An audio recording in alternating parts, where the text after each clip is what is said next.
The sky over Seattle had that muted gray tint that comes after rain, when the streets still glisten and headlights blur into reflections. I was halfway across the 520 bridge, humming along to a jazz station, when my phone buzzed with a notification from Michael, my attorney of 20 years and one of the few people I trusted without question. Urgent, call me now. My fingers tightened on the steering wheel. I'd faced crises before, hostile takeovers, market collapses, even the terrifying morning when Alina's heart gave out and I thought I'd never breathe again. But something about that message froze me in place. I pulled onto the shoulder, rain dripping off the guardrail, and dialed. Michael picked up on the first ring. His voice was iron. Wyatt, brace yourself. Ida's filed a petition with the Superior Court. She's moving to have you declared mentally unfit to manage Hansen Technologies. For a moment, all I heard was the thrum of passing cars. My own daughter, I finally managed. She's accusing you of erratic judgment and emotional instability. Claims you've jeopardized the company's stability. A cold laugh escaped me. That's ridiculous. Everything Hansen is today, every deal, every patent, every campus we've built, I laid those foundations. She knows that. She isn't acting alone, Michael pressed. She's aligned herself with a group of shareholders, enough to stage a credible coup if the court agrees. The hearing is scheduled for next week. 7 days, Wyatt. The phone slipped in my hand, slick with sweat. 7 days. After 40 years of clawing this company from nothing but a rented basement and Alina's unwavering faith. What's her evidence? I asked, though part of me already knew. Board minutes highlighting your outbursts. Financial records painted as reckless. Even medical affidavits hinting at depression and possible cognitive decline. On paper, it looks damning. I closed my eyes. My passion in board meetings, now labeled instability. My refusal to sell Hansen to the Anderson Group last winter, now twisted into irrational defiance. My grief for Alina, now weaponized as proof of decline. Michael, I whispered, this is madness. I know, but it's a well-prepared madness. She's been building this for months. We'll need a war room strategy, character witnesses, medical evaluations, fiscal clarity, everything. The call ended, but the wait lingered. I sat in the car until headlights from behind forced me forward again. My dinner with Etta was in 40 minutes. A family dinner I had been looking forward to all week. Now poisoned with suspicion. Bellevue always had a way of looking perfect at night, with its tree-lined streets and golden windows glowing against the damp air. When I arrived, Ida opened the door in a cream sweater, her hair pinned neatly, smile practiced. Dad, you made it. She kissed my cheek lightly. I searched her eyes. Nothing but polished calm. No flicker of guilt. No trace of the little girl who once sprinted into my arms when I came home late from the office. Inside, the air smelled of roasted chicken and thyme. Trevor, her husband, greeted me with a politician's handshake. Firm, but without warmth. Sophie, my granddaughter, darted in with a drawing of me behind my desk. A crooked smile stretched across the page, my tie too long, but the detail of the skyline in her crayon strokes made my throat tighten. I clutched it like evidence that innocence still lived here. Dinner began. Etta asked about my health, Trevor about the markets. They listened, nodded, smiled, but beneath the civility, I felt like a defendant at trial. Every word I spoke weighed, measured, filed away. At one point, Sophie climbed into my lap. Grandpa, why are you sad? Her tiny hand pressed against my chest, and I almost broke. I'm not sad, sweetheart, I whispered. I'm just thinking about how much I love being here with you. Across the table, Ida froze for the briefest moment. Just a heartbeat. Then her mask returned, polished and unreadable. By dessert, I could hardly breathe. Every laugh felt rehearsed, every glance strategic. As I left, rain pattered against my shoulders. Through the window, I saw her clearing dishes, her movements precise, efficient, almost militaristic. My daughter, my blood, preparing to bury me alive. That night, Michael called again. She's been documenting incidents. he explained. Your refusal of the Anderson acquisition. She called it irrational. Your pushback on automating customer support. Labeled as archaic sentimentality. Even your arguments with board members, reframed as volatile outbursts. And Alina, I asked, already dreading the answer. She claims your grief has clouded judgment. She's lined up psychologists, ready to testify you're in cognitive decline. I gripped the edge of my desk until my knuckles burned. Elena's picture sat framed by my lamp, her smile warm, her eyes alive. She had always warned me that Ida might resent the company, that she might believe I loved Hanson more than her. And now, that fear had festered into this betrayal. By 1 a.m., I was pacing my office, bourbon burning down my throat. Regret gnawed at me. Had I missed too many recitals? Too many birthdays? Did every late night at Hanson tell my daughter she came second? But then another thought hardened inside me. I hadn't built this empire to hand it over to vultures. If Ida wanted war, she would find her father still had teeth. By dawn, I was in Steve Wilson's office. My oldest friend, my co-founder, sat stunned as I spread documents across his mahogany desk. She's promising Corbin and Wheeler bigger dividends, I said. Her plan is to gut the company, slash staff, replace half the workforce with AI, strip Hanson of the soul we built into it. Steve rubbed his temples. That'll destroy everything we fought for. Then we fight harder.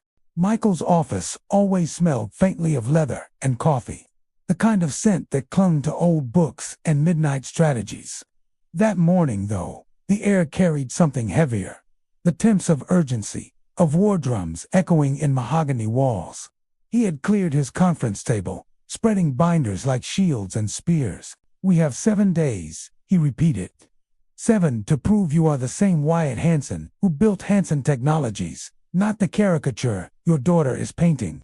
I stared at the neat columns of paperwork, affidavits, financial reports, board transcripts. Each document held pieces of my life, twisted into ammunition. She's not just challenging me, Michael. She's trying to erase me. He didn't deny it. Instead, he pushed a folder toward me. This is their evidence. Read it carefully. I opened it, and with every page, my chest tightened. Excessive emotional display in board meetings. That was passion, not instability. Questionable resistance to industry trends. That was conviction, not stubbornness. Erratic refusals of mergers. That was vision, not decline. And then, buried near the end, a paragraph that made my hands tremble. Subject demonstrates prolonged grief response since the death of his spouse, impairing judgment and executive function. My wife's death, carved into legal language, wielded as a weapon against me. Elena's absence had nearly broken me, yes, but it had never blinded me. If anything, her memory had sharpened my resolve to protect Hanson, the company we had nurtured together. Michael's voice softened. Wyatt, this is brutal, but we can dismantle it. We'll need a medical evaluation from your physician, psychiatric assessments proving your fitness, and witnesses, people who can testify to your sharpness, your leadership. Steve will stand with me, I said immediately. Good, but we need more. Board allies, employees who respect you, maybe even community leaders who can attest to your clarity. I leaned back, exhaustion weighing down my bones. And what if the court still listens to her? What if my own daughter's voice carries more than all of ours combined? Michael's eyes met mine, steady as granite. Then we fight harder. But remember, this isn't just about Hanson. This is about legacy. About Alina. About Sophie. At her name, my chest clenched. Sophie, who had drawn me with crayons only last night. Sophie, who still saw me as a giant, a protector. Did she know her mother was dragging me to court? Did she understand what this war would cost? By mid-afternoon, Steve joined us. His face carried the weathered lines of battle. Not corporate skirmishes, but decades of friendship tested and strengthened. He slapped my shoulder, firm but heavy. I can't believe she'd do this, he muttered. I remember when she was 6, running through the office halls with sticky fingers, drawing suns on whiteboards. And now, His voice trailed. She's not doing it alone, I reminded him. Trevor's behind this. He's been whispering in her ear for years, telling her she deserves the throne, that I've overstayed my reign. Steve's jaw tightened. Trevor never cared about Hansen's mission, only its money. Exactly, I said. And Etta, maybe she believes him. Maybe she thinks this is her birthright. We spent hours crafting a defense. Charts of revenue growth, proof of strategic foresight, letters from partners who respected my judgment. Michael drilled me with mock testimony, his questions sharp as knives. Mr. Hansen, isn't it true that you refused a $1 billion buyout offer last year, despite clear market indicators suggesting it was the optimal move? Yes, I answered, steady, because Hansen Technologies is not for sale. We don't build companies to auction them to the highest bidder. We build them to last. Steve clapped once. That's the Wyatt I know. That evening, I drove home to my empty house. Elena's piano sat in the corner, untouched since her passing. Dust clung to the keys like cobwebs. I sat at the bench, pressing one note, then another. The sound was hollow, a ghost of music that once filled these walls. I thought of Ida at 16, her fingers stumbling through Chopin, Elena encouraging her gently. Don't force it, darling. Let the keys breathe with you.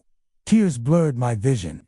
Where had that girl gone? The one who used to sneak into my office with cookies, begging me to come watch her recitals. The one who swore she'd never let Hansen fall into the wrong hands. Now she was dragging me into court, sharpening her knives against my memories. 2 days later, Michael summoned me again. You need to see this. On his desk sat a glossy packet, freshly leaked from Ida's legal team. It wasn't just affidavits now. It was testimonies from board members, mid-level managers, even a janitor I'd known by name. Mr. Hansen often forgets scheduled meetings. Mr. Hansen raises his voice unprofessionally. Mr. Hansen seems distracted, withdrawn, occasionally confused. Each line was a dagger. I remembered those moments. The missed meeting when I was at Elena's grave. The raised voice when an employee suggested mass layoffs. The distraction when Sophie was in the hospital with pneumonia. Human moments, twisted into evidence of decline. I slammed the packet shut. They're rewriting my life, Michael. They're turning devotion into decay. He leaned forward. Then we rewrite it back, with louder voices, clearer truths. Wyatt, this is going to hurt. But if you let despair win, they'll have already buried you.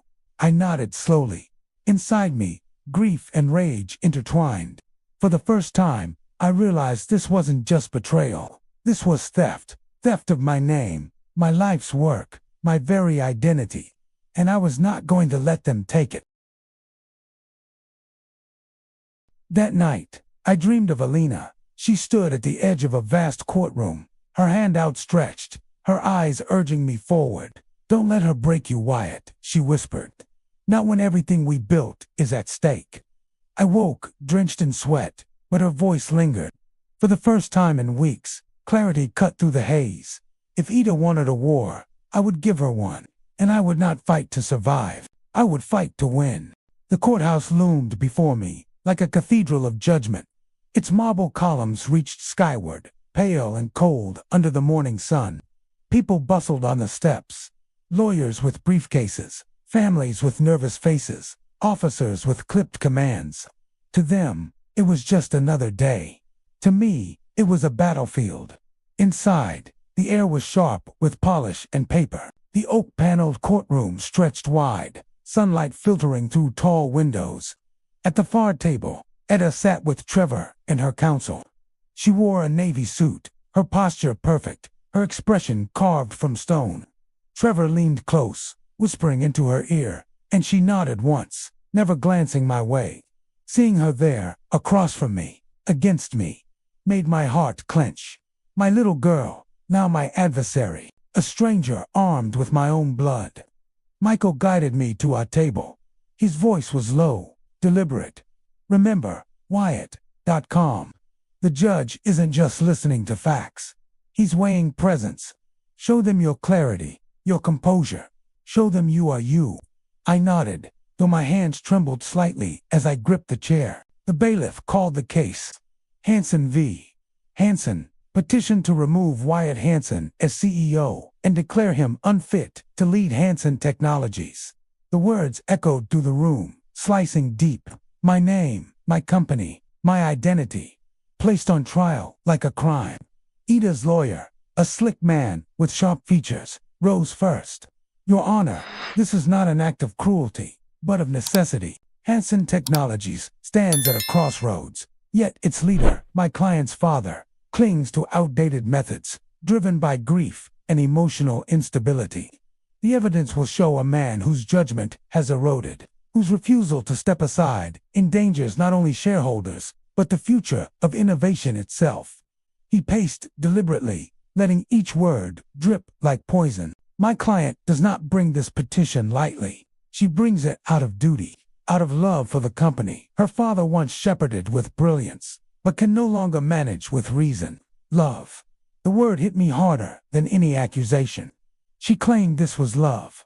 Michael rose in turn, his presence commanding. Your Honor, what you will hear from the petitioners is not truth, but ambition dressed in concern. Wyatt Hansen is not only fit to lead, he continues to drive Hansen Technologies forward with vision and stability. For decades, this man built not just a company, but a legacy. To reduce his grief over his late wife into evidence of incompetence is not only cruel, it is dishonest. We will show that these claims are exaggerated, misrepresented, and fueled by ulterior motives. He sat, and the judge's gaze swept across the room, unreadable. The testimonies began. Former board members spoke, some supportive, others cautious. An HR manager described me as intense, sometimes erratic. A financial officer praised my foresight, but admitted I was difficult to persuade. Each word painted shades of me. Some true, some twisted, none complete. Then it was my turn. The bailiff called my name, and as I rose, every eye fixed on me. My legs felt heavy, but Michael's steady nod anchored me. I took the oath, sat in the witness chair, and looked out. Ida's eyes met mine briefly, dark and unflinching, before sliding away. The opposing lawyer approached. His tone was smooth, polite, but edged with blades. Mr. Hansen, you've led Hansen Technologies for how many years? 35, I answered. A remarkable tenure. But surely, sir, even you must recognize the toll of time. Do you consider yourself as sharp today as you were at 40? I consider myself sharper, I said evenly. Experience tempers vision, it doesn't dull it. He arched an eyebrow. Yet records show you missed several key meetings last year. Is that the clarity of vision you speak of? I inhaled slowly. I missed one meeting because I was at my wife's graveside, marking her anniversary. If devotion to my family is considered a weakness, then yes, I am guilty. Murmurs rippled through the courtroom. The lawyer pressed on. And your refusal to consider multiple lucrative buyout offers. Was that rational strategy or emotional attachment to a company you can't let go of? It was conviction, I said firmly. Hansen Technologies is not a commodity to be traded. It is an institution built to last. I have never made a decision for sentiment. Every refusal was based on long-term growth, not short-term profit. Michael gave the faintest smile, but the lawyer wasn't finished. One last question, Mr. Hansen.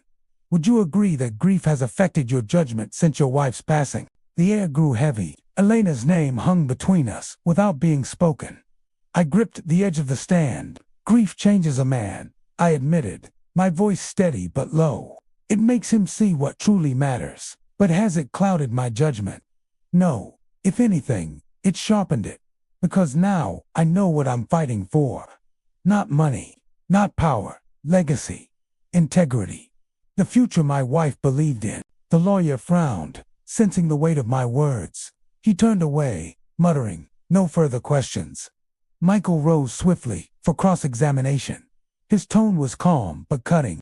Mr. Hansen, in your 35 years of leadership, how many consecutive years has Hansen Technologies turned a profit? 35, I said, and under your guidance, how many employees were laid off during recessions? 0, I replied.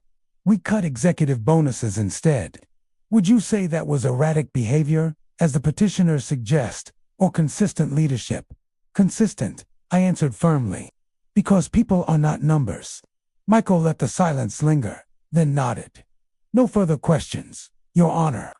When I returned to my seat, Steve leaned over, whispering, "That's the Wyatt I've always known." But I barely heard him. My gaze drifted to Ida. She sat straight, her jaw clenched, her pen scratching notes furiously. For the briefest moment, our eyes locked again. I searched for a flicker of the daughter I knew. The girl who once begged me to teach her chess.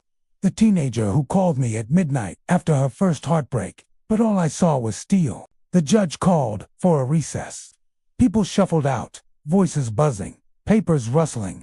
I sat frozen, my heart aching with a truth that cut deeper than any testimony.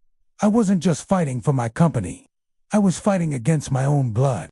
The gavel struck, calling for recess, and the courtroom dissolved into a low hum of voices. Papers shuffled, heels clicked against the marble floor, and the scent of coffee drifted in from the hallway where aides hurried to refuel. I stayed seated for a moment, staring at the polished wood of the bench before me. The judge's face had been unreadable, yet every word felt weighed, stored, and judged. My answers hung in the air, lingering like smoke.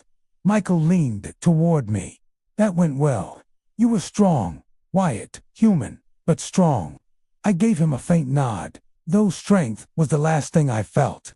My chest felt hollow, as though someone had scooped out the marrow and left only an empty shell. When I finally stood, I saw them, Ida and Trevor, by the doorway, flanked by her lawyer. She was calm, too calm, her arms crossed as Trevor murmured something in her ear. His hand brushed her arm lightly, possessively. She didn't pull away. Instead, she tilted her head toward him, as though he were the only anchor in the storm. That simple gesture, intimate, trusting, struck harder than any question the lawyer had asked me. I walked past them, but Trevor's voice stopped me. "Solid performance, Wyatt, almost convincing." I turned, meeting his smug smile. "Careful, Trevor. Hubris has a way of ending men." Ida's eyes flicked to me then, sharp and cutting. "This isn't hubris, Father. It's responsibility. You taught me to fight for what I believe in. That's exactly what I'm doing." My throat tightened. "By tearing down the man who built the ground you stand on." Her lips pressed into a thin line. She didn't answer, didn't waver, just turned back to Trevor, as though my words were nothing but static in the air. The hallway outside was brighter, but no less suffocating. I found a bench and sat heavily, elbows on my knees, staring at the tiled floor. People moved past in blurs, interns carrying files, reporters murmuring into recorders, families clutching folders of custody battles and lawsuits, lives on trial, legacies unraveling. Steve joined me, a coffee in hand. He set it down gently beside me. "You need fuel." I shook my head. "My stomach can't hold it." He sat anyway, leaning back with a sigh. "I don't get it, Wyatt. I don't get how she can do this to you. You gave her everything." A bitter laugh escaped me. "Maybe that's the problem. Maybe giving her everything made her believe it was hers to take." Steve's jaw tightened, but he said nothing. The silence between us wasn't empty. It was heavy with unspoken truths, with decades of loyalty and brotherhood. Michael returned after a few minutes, his phone in hand. Press is already buzzing. Some headlines are sympathetic. Grieving founder defends legacy. Others aren't. One paper ran with his Hansen out of touch. I pinched the bridge of my nose. Public perception. The real battlefield. Michael sat across from me, leaning forward. "We can't control all of it, but we can control the narrative in this courtroom. The judge isn't blind. He sees the cracks in their case. You were poised. That matters." "Poised," I repeated, as though the word belonged to someone else. Michael's tone softened. "Wyatt, I've been in enough courtrooms to know this. Families make the worst enemies. They fight with fire you don't see coming. But that same fire can consume them if they're not careful. Ida and Trevor are overplaying their hand. They're trying to paint you as weak. Instead, you came across as grounded, measured. That contrast is powerful." I wanted to believe him.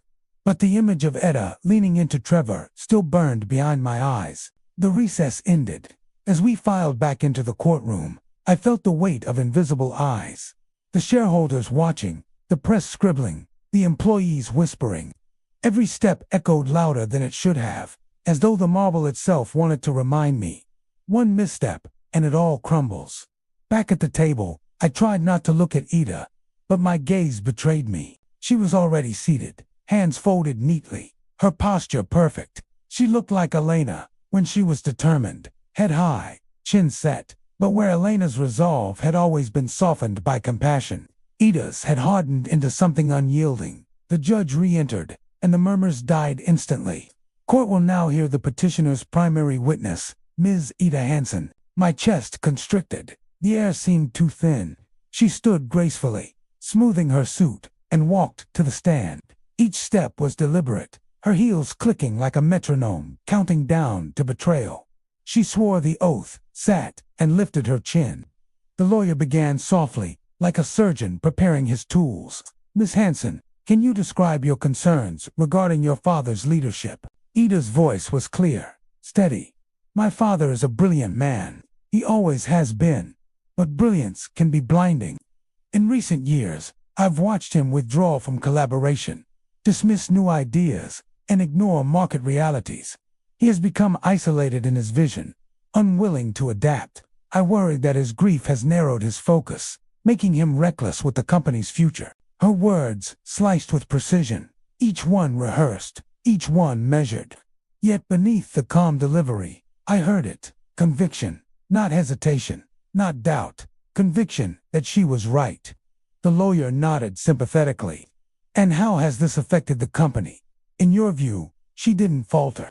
It has created instability. Investors question decisions. Employees whisper about succession. There is fear, not because my father was once unfit, but because he refuses to see that time changes all leaders. I love him, but I cannot watch him destroy what he built. Love, again, that word, twisted, weaponized. Michael scribbled notes furiously beside me, but I couldn't move, couldn't breathe. My daughter, my flesh and blood, had just declared, under oath, that I was the danger. The courtroom was silent, the judge listening intently. Trevor leaned forward at their table, his lips curling into a faint, satisfied smile. In that moment, I understood something chilling. This wasn't just strategy. This wasn't just corporate maneuvering. Trevor had convinced her that betraying me was saving me, and she believed him. Ida's voice carried across the room with a steady, deliberate rhythm. Each word was polished, as though she had practiced them for weeks in front of a mirror, sanding down every tremor, every flicker of doubt.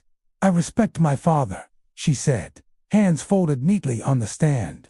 But respect alone cannot protect thousands of jobs, or the stability of a corporation with global reach. I am not acting out of rebellion. I am acting out of duty. Someone has to put the company before pride.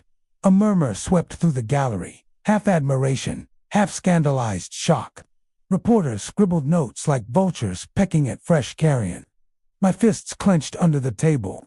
Pride, that was the dagger she chose to twist. All those sleepless nights, all those decades of clawing from dirt to empire, dismissed as pride.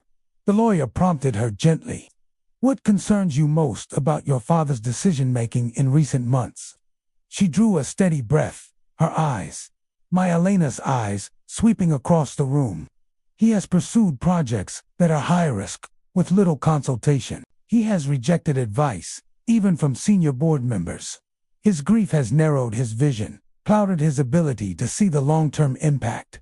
I believe he is gambling with everything. Her gaze flicked toward me then, just for an instant. For the first time all day, something flickered in her face. Hesitation, maybe even sorrow. But it was gone as quickly as it came, replaced by cold conviction. Trevor leaned back in his chair, lips curved into that self-satisfied smirk. His hand rested lazily on the table, as though this was all going exactly according to plan. And I realized it was every syllable out of Ida's mouth carried Trevor's fingerprints, his manipulation, his poison. When her lawyer finished, the air hung heavy.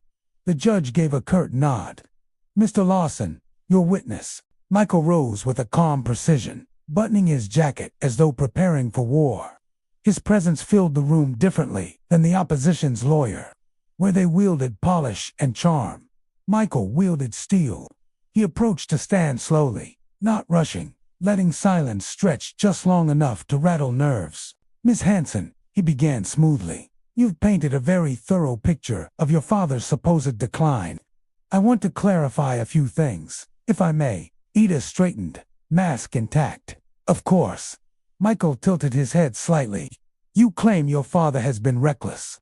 Can you provide a concrete example of one such reckless decision? She didn't flinch. Yes, his insistence on moving forward with the South Harbor expansion. The cost projections were steep, the market analysis uncertain, yet he dismissed concerns outright. Michael nodded thoughtfully. Interesting.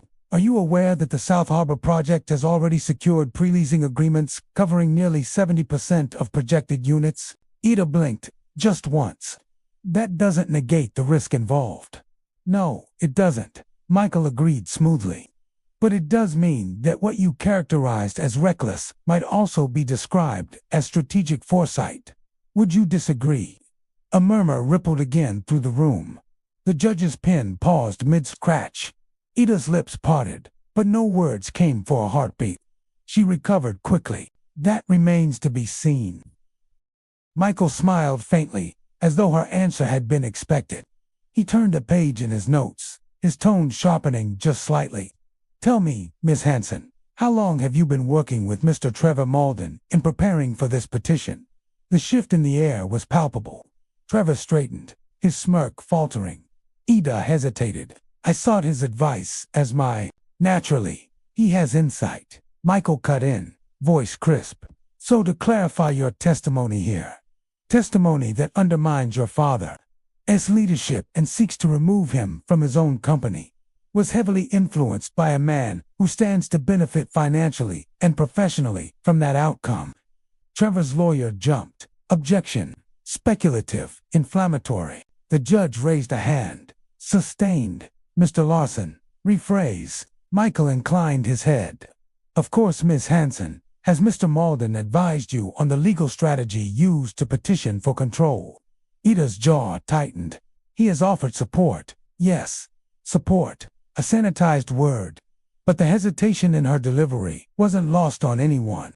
Michael stepped closer, his voice softer now, almost surgical. Miss Hanson, do you remember who stayed awake with you when your mother passed? Who fielded your calls at 3 a.m. when the grief felt unbearable? Ida's face flickered, her composure wavered. My father, she admitted quietly. And do you remember, Michael pressed gently, who taught you the principles of this business? Who signed over shares in your name when you were still in college, trusting you with real responsibility before you'd earned a dime of your own? Her lips parted, her eyes lowered. My father. Silence. Absolute silence.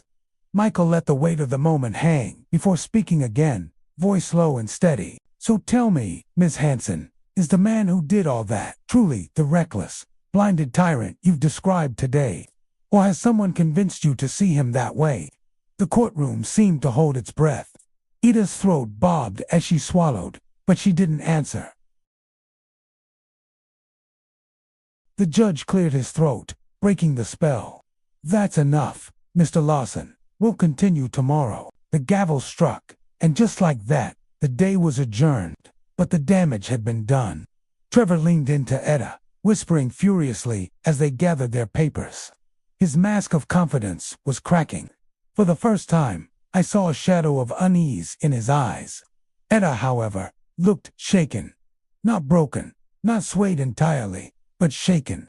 The wall she had built so carefully had begun to fissure, and as I rose from my seat, the ache in my chest shifted. It wasn't just pain anymore. It was resolve. They wanted a war.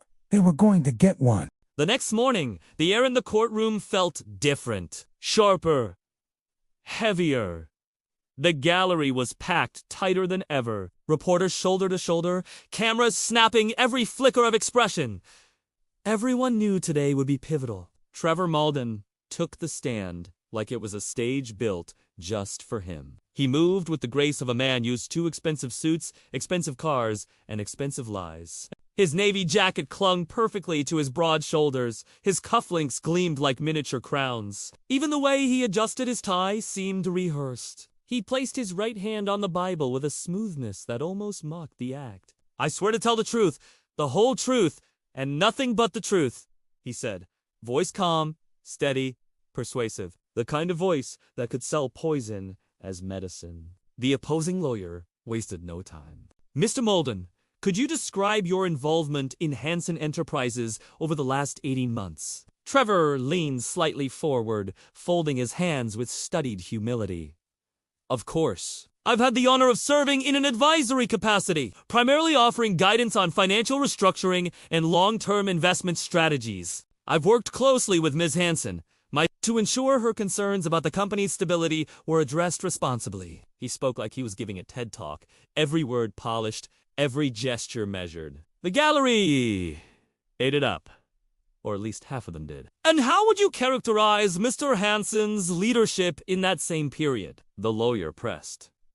Trevor's expression shifted to one of rehearsed sympathy. He even sighed, as though it pained him to say what came next. "Mr. Hansen is a man I respect deeply. His accomplishments are unmatched. But in recent years, grief has clouded his judgment. He's become volatile, resistant to counsel, and unfortunately, reckless with large-scale decisions. I don't say this lightly, but I fear his emotional state has endangered the future of this company and everyone who depends on it." A low murmur rippled through the gallery. The words were daggers, cloaked in velvet. Trevor glanced briefly in my direction, just long enough for his smirk to flicker beneath the mask. He wanted me to feel it. He wanted me to choke on it. Michael rose slowly when it was his turn. His calm was almost unnerving. He approached the stand like a surgeon preparing for a delicate, bloody operation. "Mr. Molden," he began, voice smooth as glass, "thank you for your perspective. I'd like to clarify a few details, if that's all right." Trevor smiled thinly.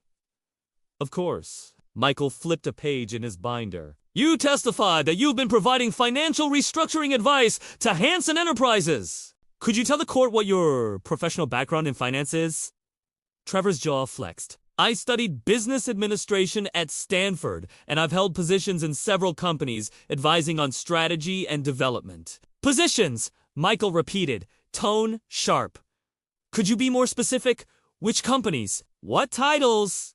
Trevor shifted. "I've served as a consultant in various capacities. Not all were official titles." Michael arched an eyebrow. "So, to be clear, you have never actually held an executive-level financial role in any registered corporation." The room grew tense.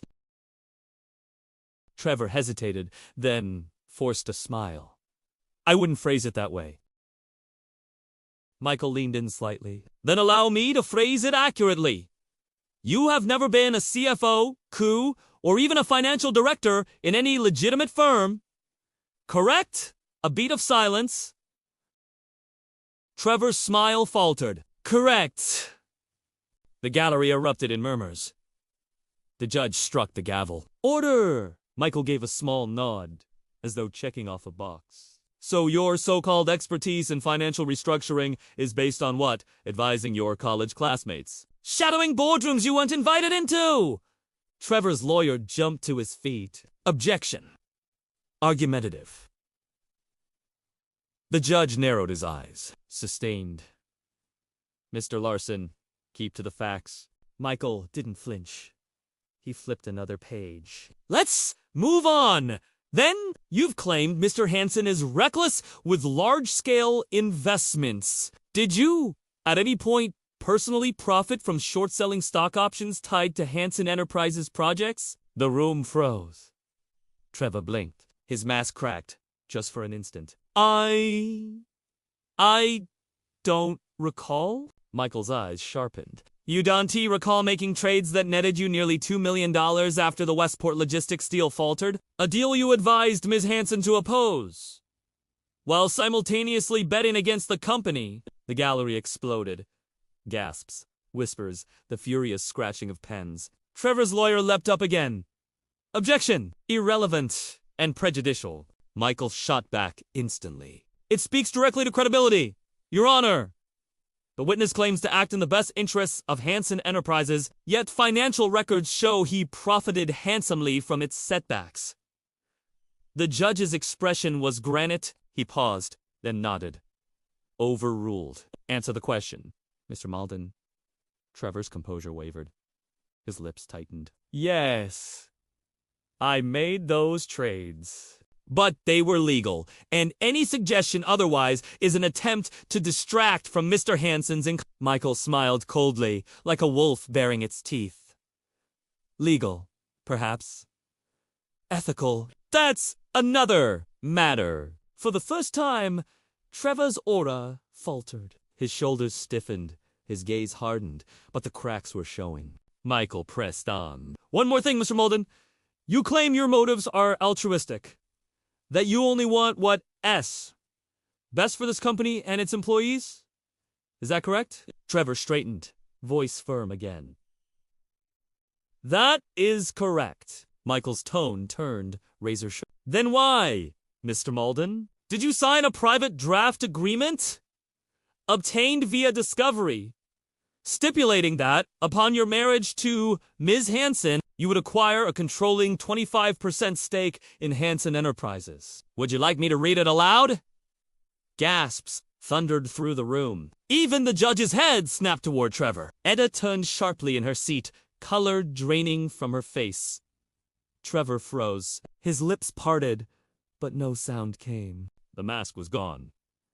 The wolf had been dragged into the light. Michael let the silence burn, then stepped back, his voice low and lethal. No further questions, Your Honor. As Trevor left the stand, he looked nothing like the polished conqueror who had walked in. His jaw was tight, his eyes narrow, his movements sharp and angry. But it was Ida's face that haunted me most. She sat there, pale and stricken, realizing for the first time that the man she had trusted, the man she had betrayed me for, had been planning to devour her too. And as I sat there, I felt something shift. The tide had turned. The courtroom felt different after Trevor stepped down. The man who had strutted to the stand with the arrogance of a wolf had left it looking more like a trapped animal. Eyes darting, lips pressed tight, the smugness drained away. But the real blow hadn't landed on him. Not fully. It had landed on Ida. I watched her from across the aisle. Her posture had changed. She sat stiffly, her hand gripping the edge of the defense table, as though it were the only thing keeping her steady. Her once glowing confidence, the icy certainty that she held the company in her fist, had been fractured in public view. The draft agreement, Michael revealed, had ripped through her pride like shrapnel. And yet, she hadn't broken. Not yet. Her lawyer leaned toward her, whispering furiously. She nodded once, jaw tight, as if locking her emotions away in some hidden vault. She wasn't done fighting. The judge called for a recess. In the hallway outside, reporters swarmed like vultures. Cameras flashed, microphones were shoved forward, voices overlapped in a frenzy. Mr. Hansen, how do you feel about the revelations concerning Mr. Malden's financial interests? Do you believe this proves collusion between your daughter and his Hansen Enterprises safe under your leadership? I didn't answer. Michael had warned me not to. Instead, I kept my chin up, eyes forward, my silence sharper than any words. Out of the corner of my eye, I saw Trevor and Ida step out of the courtroom, surrounded by their own lawyers. Trevor looked furious, whispering harshly, his face red with suppressed rage. Etta, though, looked lost. For the first time in this whole war, I saw doubt flicker across her face. The cameras caught it too, and the world would not forget. Back inside, the trial resumed. The defense scrambled to repair the damage. Ida's lawyer called a series of minor witnesses. A secretary, a financial officer, even an HR director. Each one testified about my erratic behavior in recent months. They painted a picture of a man unraveling. Late-night calls, sudden changes in project directions, shouting matches during meetings. Some of it was true. Grief had made me I had balked at employees, canceled deals midstream, reversed decisions in a haze of anger. They used my pain like a weapon, twisting it until it looked like madness. And for a while, I could feel the tide shifting back. The jury scribbled notes. The gallery murmured. My name, my reputation, was being carved into something unrecognizable. But Michael never flinched. When it was his turn, he dismantled each witness with surgical precision. To the secretary. Isn't it true Mr. Hansen had just learned of his wife's passing when you noted his erratic behavior? To the financial officer. Did you personally lose money from Mr. Hansen's reversals? Or did you, in fact, profit from them in the form of overtime bonuses? To the HR director. Would you characterize Mr. Hansen's temporary grief-driven behavior as more damaging than, say, an executive siphoning company funds into personal accounts? Because I have records here that suggest Mr. Malden attempted just that. The defense squirmed. Witness after witness collapsed under the weight of Michael's cross-examination. By the time he was finished, the cracks in their case were visible to everyone. And then came Ida's turn. She took the stand like a queen, reclaiming her throne. Regal, poised, unshaken. Or at least, that's how she wanted to appear. Her lawyer guided her gently. Miss Hansen, can you describe your concerns regarding your father's leadership? She spoke softly, but her words cut like blades. My father is a brilliant man. He built Hansen Enterprises from the ground up, but brilliance does not excuse recklessness. After my mother passed, he became unstable. He refused advice, made rash decisions, and alienated partners. I feared not just for the company, but for his health. That is why I sought to intervene. To protect the legacy he created. It was good, very good. She sounded less like a traitor and more like a dutiful daughter, burdened with impossible responsibility. Some jurors even nodded sympathetically. But then came Michael. He walked to the podium, with the calm of a man sharpening his blade. Ms. Hansen, he began, voice soft, almost tender. You speak of protecting your father's legacy. Let me ask you this. How does transferring majority control of Hansen Enterprises to yours serve that legacy? Her jaw tightened. Trevor has skills my father no longer possesses. He has vision, stability, and Michael cut in smoothly. Vision, stability. The same man who short-sold company investments while advising you to oppose them. The same man who stood to gain a controlling stake upon marrying you. Ida's cheeks flushed. That agreement was a draft. Nothing more. Michael's eyes gleamed. A draft you signed. The gallery gasped again. Ida straightened, defiant. I signed it under the assumption it was a formality. My intent was never malicious. Michael tilted his head. Not malicious. Tell me, Miss Hansen, if your intent was purely protective, why didn't you disclose this draft agreement to your father? Why keep it secret? Silence. Ida's lips parted, but no sound came. The courtroom waited, breathless. Finally, she said, voice trembling with carefully contained anger. Because I knew he would react emotionally, as he always does. Michael let the words hang in the air like smoke. Or because you knew he would see it for what it truly was, betrayal. The words struck like thunder. Ida's composure cracked, just for an instant. Her eyes flashed with something raw, something vulnerable, before she caught herself and masked it again. But the damage was done. When the judge adjourned for the day, the courtroom buzzed like a storm. The defense had landed their blows, yes, but Michael had driven knives into their core. Trevor exposed, Ida cornered. The jury watching, weighing, shifting. As I left the courtroom, flashes of cameras blinding me, I felt something stir in my chest for the first time in months. Hope. This war wasn't over. But for the first time, I could see victory on the horizon. The last day of the trial arrived, cloaked in a silence that felt heavier than any storm. The courthouse loomed before me like a cathedral of judgment, its cold stone walls waiting to either sanctify or condemn me. Inside, the air buzzed with a tension that pressed down on everyone. Reporters packed the gallery. Investors whispered among themselves. Jurors filed in with expressions carved from granite. Even the judge looked warier than before, as though the weight of weeks of deceit and revelation had settled onto his shoulders. I took my seat at the plaintiff's table, hands clasped, forcing myself to breathe evenly. Michael stood beside me, calm as ever, papers neatly aligned, eyes fixed ahead. Across the aisle, Etta and Trevor whispered furiously with their lawyers. Ida's face was pale, but her posture remained unbent. Trevor, however, looked broken. Hair disheveled, sweat beading on his forehead, his mask of arrogance long since stripped away. The battle had come to its final act. The defense delivered their closing argument first. Ida's lawyer rose, voice steady, calculated. He spoke of duty, of compassion, of a daughter forced to make difficult choices to save the company her father had built. He framed Trevor not as a schemer, but as a misunderstood ally, someone with the foresight her grieving father lacked. He painted me as unstable, blinded by sorrow, clinging to control, out of pride rather than purpose. His words were polished, persuasive, each syllable crafted to resonate with reason rather than emotion. And as he spoke, I felt the jury lean ever so slightly toward him. Then Michael rose. He didn't rush. He didn't thunder. Instead, he began quietly, almost reverently, his voice carrying the weight of truth rather than the flair of performance.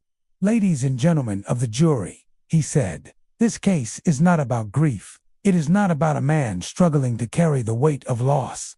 It is about betrayal. Betrayal cloaked in the language of love." He let the words settle, then continued. "Yes, Dennis Hansen grieved. Yes, he faltered. But tell me, what son or daughter has not seen their parents stumble? What family has not weathered storms? Do we punish grief, or do we honor the resilience that follows it?" He walked slowly toward the jury, each step deliberate. "Etta Hansen tells you she acted out of protection. If that were true, why the secrecy? Why conceal a signed agreement that transferred control of her father's life's work to her? Why hide critical details until forced into the open? Protection does not require shadows. Love does not require lies." Michael's voice sharpened. And Trevor Malden, the man who profited from short-selling company stock while whispering advice into EDA's ear, the man who had everything to gain and nothing to lose from this scheme. Is that protection, or is that exploitation? He paused, his eyes locking onto each juror in turn.